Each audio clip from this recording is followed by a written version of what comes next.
Alhamdulillah wa salatu wa salamu ala Rasulillah wa ala alihi wa ashabihi at-tayyibin at-tahirin.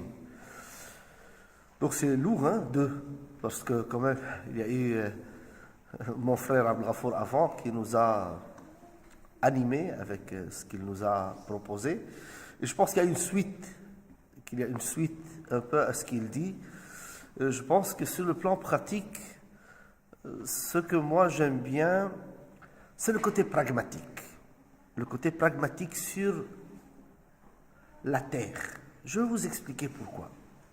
Si on observe ce monde, observez le monde, regardez les gens, vous allez découvrir rapidement que dans des sociétés qui se ressemblent, les gens, ils se ressemblent à 95% dans ce qu'ils font. Je vous donne un petit exemple. En France, nous, il y a 60 millions de Français, 64 millions de Français. On ressemble dans 95% des choses.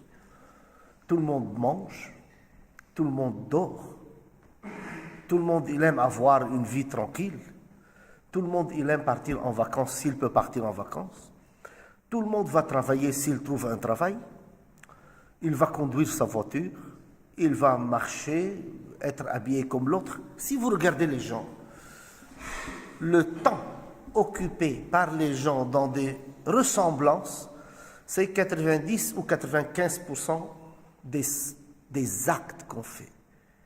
Même si tu prends un pieux, quelqu'un qui est fervent dans l'adoration classique, c'est-à-dire prière de nuit, récitation coranique, implorer Dieu, invocation, diffuser la belle parole, etc. Mais ça coupe combien de temps, ça, dans la journée? 1 heure, 2, c'est rien sur 24 heures. C'est-à-dire, les gens, apparemment, ils se ressemblent. Mais qu'est-ce qui fait la différence entre les gens? Est-ce que les gens sont égaux? Ils ne sont pas égaux. Ils sont égaux sur le plan humanitaire. Mais devant Dieu, qui est le meilleur? C'est le plus pieux. Dieu nous a dit dans le Coran qu'il nous a créés différents, qu'on vient de diverses origines, de diverses couleurs, de diverses tribus, de divers pays, et que le meilleur devant Dieu, dans les mesures de Dieu, d'Allah subhanahu wa ta'ala, ce sont les plus pieux. Mais la piété, elle est où? Le prophète sallallahu alayhi wa sallam, il était une fois avec les compagnons. Qu'est-ce qu'il a dit aux compagnons? At-taqwa hahuna, at-taqwa hahuna. La piété, elle est dans le cœur, la piété est dans le cœur. Mais qui voit les cœurs? Personne. Qui parmi nous, il peut juger le cœur de l'autre? Personne.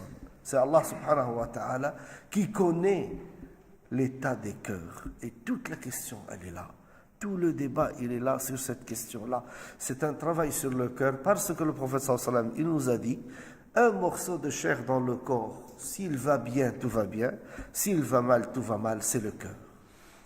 Quelle est la définition de la vie? Comment ce cœur, il va tenir dans cette vie-là? C'est l'attitude du cœur devant les deux grands classicos de la vie, les deux grands classiques. Dans la vie, il y a deux grands classiques. Il n'y a pas un troisième classique. Il y a les hauts et les bas. C'est ça la vie. Ce sont les deux grands classiques de la vie. C'est les hauts, ça va, ça se passe bien, des moments de réussite, des moments où il y a de l'argent, des moments où il y a la fête, il y a la joie, tout ce que vous voulez. C'est les moments de haut, entre guillemets. Et les moments de bas, il n'y a pas de travail, mon fils est malade, ma femme m'a quitté, ma voiture tombe en panne, je n'ai pas d'argent, etc. Théoriquement, ce sont des moments du bas. Ce sont les deux grands classiques de la vie.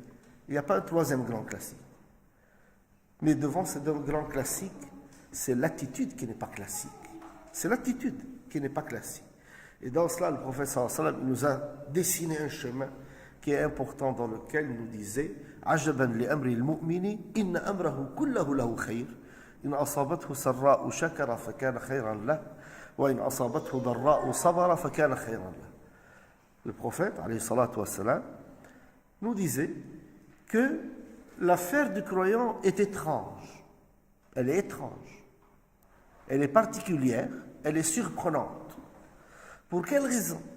Parce que s'il passe par le classique, Léo, si ça va bien, quelle est l'attitude du croyant? Il remercie Dieu. C'est la reconnaissance de Dieu.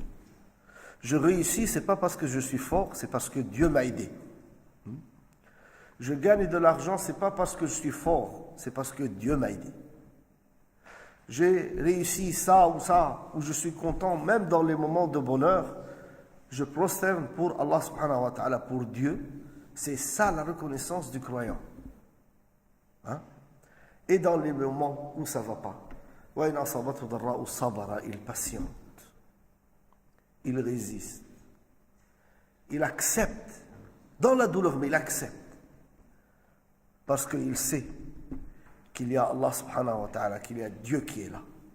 Quand on croit que Dieu est unique, que Dieu est là, qu'avec la mort il n'y a rien qui se perd chez lui, tu relativises tout après. Tu relativises tout. Et c'est pour cela que les compagnons du prophète, alayhi salatu wassalam,